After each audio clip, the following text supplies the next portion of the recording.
What's up, my ninjas? I'm Strident, and I am back with a new video.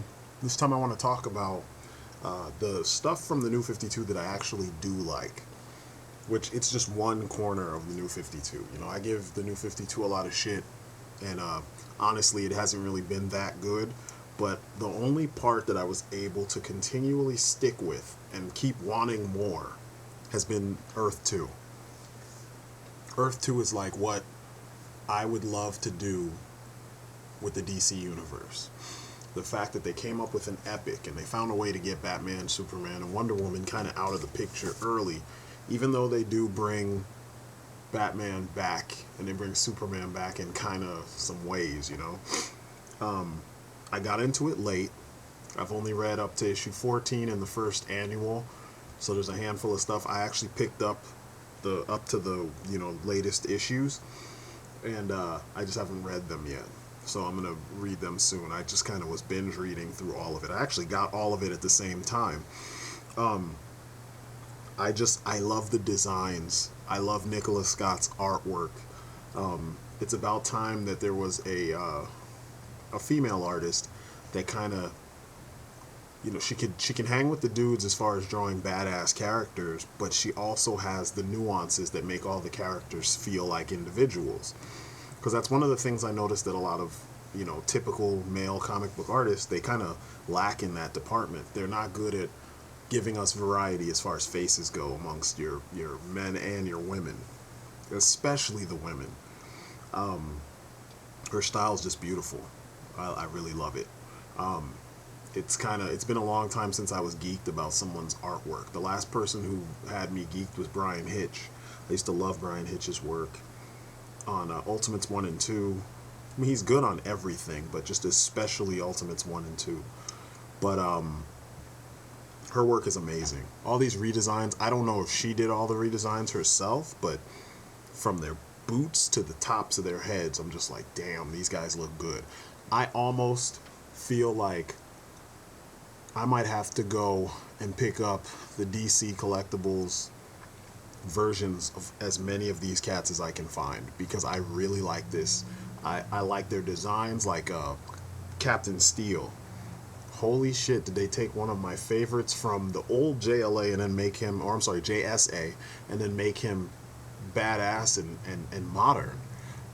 This is how you modernize the DC universe. You come up with a very epic storyline to kind of get us in there, and then you slowly show us the changes, but actually think about the changes. Don't just do shit that you think would be cool, you know what I mean, or would be badass, or would be modern. Make it modern in the context of the story that you are trying to tell. Don't try to do what you think the kids will like today, you know what I mean, because honestly, readers just want good stories.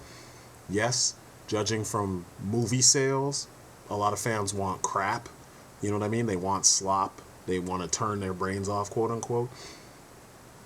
I think, though, in comics, if you provide good visuals with a very,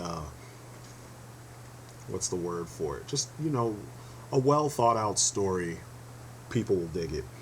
But design wise, the Trinity, they're awesome looking. At first, I was kind of like, who the fuck? Why does Batman have billy clubs? But I like the design. Superman is probably my least favorite of the bunch, but the way she draws him in this, he looks amazing. The action figure, not so much. So he might be the last one I might look for. But Wonder Woman, amazing. Flash, Hawkgirl, Green Lantern, Captain Steel, Steppenwolf, Dr. Fate, especially Dr. Fate. Oh my god. Like, that's a redesign I need a figure of. I think many of you will feel me on that. The Sandmen of the World Police, those guys are amazing. I think it's awesome that they made them a team instead of one guy, because there's too many of those kind of characters in the old DCU where they're kind of remnants from the 1940s and 50s and whatnot, and they kind of seem out of place because their shtick is kind of similar to like other modern characters that might have also been around since the 30s and the 40s, but their updated character kind of works more in line with things that the Sandman, the old Sandman was doing. Like a lot of Sandman shtick feels like Question, and Batman. You know, another mysterious guy who, you know, you turn your back for a second, he disappears. You know, he's a detective, and, you know, it's just, it's like that pulp stuff. And it's kind of like, it makes more sense to make that guy take the idea and turn it into a team. Like a super secret kind of, I don't want to say fire team, but a little force, you know, fighting force, like a special ops team. I think that's dope. Steppenwolf, that redesign is amazing. Even though I love the green swashbuckling Steppenwolf, I think that suit is really awesome. But this redesign is just, man, it's amazing. If you hear any liquid pouring, I'm drinking some whiskey and Coke. It's been that kind of day. I've been drawing all day, and I'm trying to stay kind of cool because Monday is work, of course. And I always hate this time of day. I'm actually recording this at about 8:30, 8:40. Actually, it's 8:47. I'm sorry, 8:47 on Sunday night. What's today? Today is the 19th, I think. Yeah. So, yeah, it always, you know, when you start thinking about what's going to happen the next day, you know, the next day you got to get ready for work, and it's like, fuck, if only I could stay home and be working on art, you know? But back to the cool shit. Steppenwolf looks amazing. The Sandmen look really cool. Dr. Fate is that design right there. I haven't had a Dr. Fate figure ever. Every time Dr. Fate shows up in a line, he's always the most difficult person for me to find. So, and I wanted the modern version from the old, you know, the DCUC, and I could never find him. And when I do see him on eBay, he's always $60 or more, or he's in like a, you know, like a lot. You know, it's him and like a couple other figures, or maybe him and one other figure that I already have. I think the last time I saw him, it was him and Deathstroke being sold together for about $80. And I was like, yeah, no, I have Deathstroke. I actually have 2 or 3 Deathstrokes. I've got the Arkham Origins one, I've got the DC Collectibles one, and then I have the DCUC old school Deathstroke. The only other Deathstroke I would get is an unmasked variant of either version. But anyway, Dr. Fate just looks amazing. I love that redesign. The Hawkgirl redesign, I'm actually feeling that one so much, but the only thing that stopped me from picking up that figure so far when she does come out, if she's not already out, I think I saw a review, JC, on Toy News International. He put up a review, so I don't know. He gets stuff early. She could be out already. I don't know. But anyway, the thing that's stopping me from even thinking about getting that figure is that she does not have those godly DCUC Hawk People wings. The wings from the DCUC Hawk People are just fucking amazing. You know, the proper amount of articulation. The wings do things the way that wings actually do work. The only benefit I'll say to her, that Hawk Girl versus the Hawk People from DCUC, is that you could pop the wings out. The New 52 Swamp Thing, which is one of the other few things that I actually like, you can't take the wings off of that one. Now, it would have been nice if you could, because he doesn't always have them just stuck out. They grow out when he needs them, and then they, you know, molt or whatever when he's not using them. But those wings, the fact that you can remove them is a huge plus, but in the book so far, I haven't seen her take them off because they seem to be physical. They're like stuck to her. That's, you know, something, it's part of her now. So I wouldn't probably be taking them off. But they look like they have decent articulation. They just don't have the range of articulation that the DCUC ones come with. But yeah, she's awesome. Grundy, the redesign of Grundy is actually pretty damn dope. I was like, wow. They went in this weird kind of medieval, leathery, you know, gothic Hellraiser kind of look. And I actually dig that, because the guy in the suit, even though it's cool, it's kind of old. And if you were going to update his look, there you go. And provided he's big enough, you know, if he's like Masters of the Universe Classics, but then a little bit taller than that, or maybe Marvel Select Colossus size, or not even Colossus, Sabretooth. He could be a little smaller than Colossus, but between Colossus and Sabretooth, that'd be perfect. But I love the design. I love the Green Lantern design. It's actually pretty cool, and I like that even though he's gay, they didn't try to make him, they didn't focus on him being gay so much. You know, because with other characters, they have love interests and they have, you know, relationships and shit. But they have their relationships, and that's just one facet to who they are as a character. And I've always hated how if you're a minority in comics in any way, be it, you know, you're a racial minority or you're, you know, sexually, your sexual orientation, you're a minority because of that, or you're a minority because of, you know, your philosophy on any number of things, then they focus too much on that one thing that makes you the minority. In this book, Alan Scott is treated just like any other hero. His love just happens to be a dude. You know what I mean? And I love that. It's just fucking dope. So yeah, I wanted to shoot some positivity towards DC as far as one title of all of the New 52 goes. The Flash, I love the redesign. I love that Jay Garrick is young and he does parkour and he's learning his powers, so he's a little bit more spontaneous, and that's what I always liked. That's what was cool about Impulse, and no pun intended. When Impulse was running around with the teen, I'm sorry, Young Justice and, you know, all that stuff, it was pretty cool seeing him come up with shit on the fly. Even when he was in the Teen Titans before he became Kid Flash, it was cool to see how he deals with things by coming up with a solution on the fly. We need more of that. I mean, don't make everyone younger, but the impulsiveness of these characters, you need characters that don't necessarily have a shtick yet. That makes it, you know, fun. And then the fact that Bruce Wayne died, Helena was his daughter, and, you know, Thomas Wayne, I think, or somebody, because I haven't gotten to that part. I'm pretty sure it's Thomas Wayne. I know I've read enough to figure that part out. You know, Thomas Wayne picks up the mantle and is Batman in his son's stead, which is weird, but it's also pretty damn cool. I don't really dig that costume so much as I dig the, you know, Bruce Wayne suit. Bruce Wayne's costume is awesome in Earth 2. But I want to see, and I hope that this is where this series goes, because like I said, I'm late to the series because, you know me, I was really slow to warm up to anything New 52 because everything I read kind of let me down.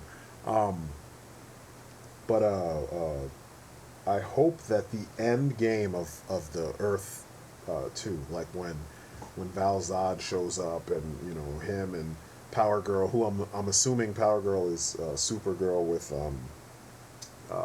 Huntress, hanging out with Huntress, who's the former Robin. Even their designs are freaking dope, you know. I'm hoping that the end game is epic, because Val Zod, I like Val Zod, and it's not because he's black. I like Val Zod because what they did is they went back to another version of Superman that has the classic values and the classic, you know, kind of thought process and the classic approach to being a hero. And I'm all for that, especially when they got a cape on. I'm like, yeah, make them old school so they can be the example to all the rest of the heroes, because you need that.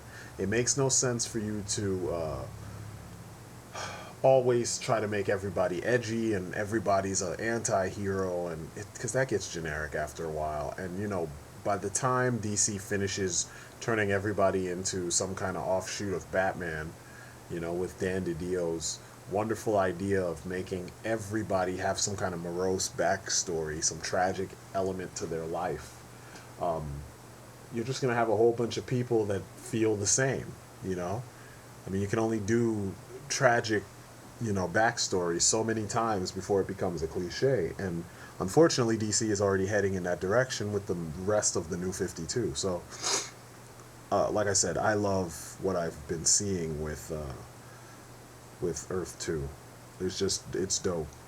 It's the best way to describe it. So if you haven't been reading, read Earth 2. Fuck all the rest of that stuff. The rest of the stuff is kind of lame, you know? It's almost like they're trying too hard to be things that they're not good at being with the rest of the New 52, whereas Earth 2 actually tries to do something different with old characters. It's taking many of them in different directions, and it's adding a little bit of character, a little bit more character to characters who were overlooked in the past. And everybody kind of feels important, you know? So far, the least important person I'm feeling I'm seeing is the new Batman, because it almost feels like they kind of shoehorned Batman back into the story, but I have a feeling he's part of a bigger plot. And, you know, don't spoil it for me in the comments. Actually, you know what? I don't really care. I'm not one who gives a shit about spoilers, because usually the experience is different for each person as you read it. So, but yeah, Batman feels shoehorned in, or shoehorned back in, whereas, you know, everyone else feels pretty important. I like the idea of Wonder Woman having a daughter,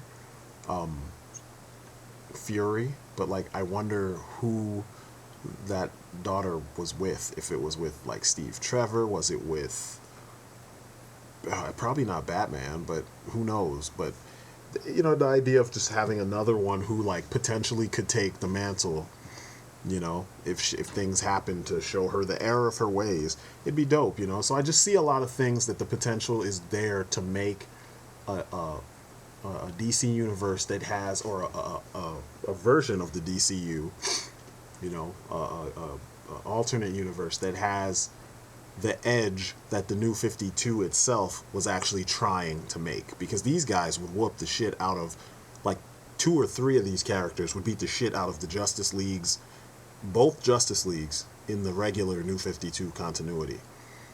All of them are just a lot tougher. Their universe is a lot more hardcore. When you see the war itself and see how many people died and the things that are going on, it's just like, man. And when you see the origins of a lot of these characters and where they got their powers and what their powers actually are, you know, people always talk about DC being too powerful. Well, you don't have that many characters right now in Earth 2, but the characters you do have, they vary in power level greatly, you know. But a couple of them, they have god level powers, you know, which is dope, because it just goes back to what a lot of Marvel fans complain about, and a lot of DC fans. We know better. Just because they have the potential to do things on a god level, it doesn't mean that's what they're going to do for everything, you know. And I don't know. I've read. What's weird about this is I've skipped around. So I read things from the modern series, like I know the you know, Thomas Wayne Batman. I know his origin and all that stuff, and I know some of the later happenings. But then I had to go back and read from the beginning to see how everything works, and so now I'm kind of missing some stuff in the middle up to, I want to say, whatever the what's the latest issue, the Earth 2 annual. Yeah, I haven't read the Earth 2 annual. So, well, all of it at least. I've read the part with Batman, but I didn't read the rest of it. So, all in all, though, I love it. It's a fun read, really cool characters, cool designs, really good pacing. They're building the world really well. I like the diversity of the characters, and nothing feels forced. I don't know, it's fun. I would love to see an animated series based on Earth 2. I think that would be an awesome thing to do. And keep it with the same tone that Flashpoint Paradox had, and you got a winner.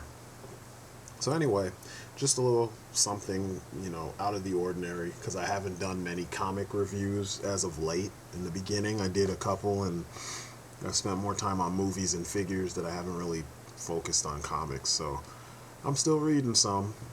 They haven't been all that great, you know, besides Earth 2, but I'm still reading through comics, trying to figure out stuff, you know. So anyway, that's it for me. You guys have been great. This has been my little inside, I don't know, my opinion on the Earth 2 series from the New 52. It's my story, and I'm sticking to it. And I will see you guys on the next video. Peace outside.